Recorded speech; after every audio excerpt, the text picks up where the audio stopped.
Teacher. Yes. I have another question. Which question? What is photosynthesis? What? Photo? Photosynthesis. Photo? Synthesis. Photosynthesis? What? Photosynthesis. Just try it. Photosynthesis? This. Yes. Yes. Definition of photosynthesis. Photosynthesis? Photosynthesis. Photo? Synthesis. This. Yes. Definition of photosynthesis is very easy. Firstly, photosynthesis.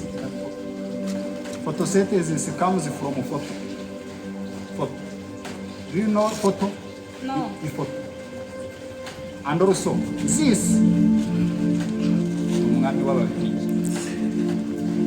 Photo. This. Ni photo y'umwami w'ababyeyi. Wabayeho mu cya 1960. Means definition is photosynthesis is a king, is a photo. No. Ari umwami bamwita ngo. Mwami. Mu Cyongereza. Ruganzu.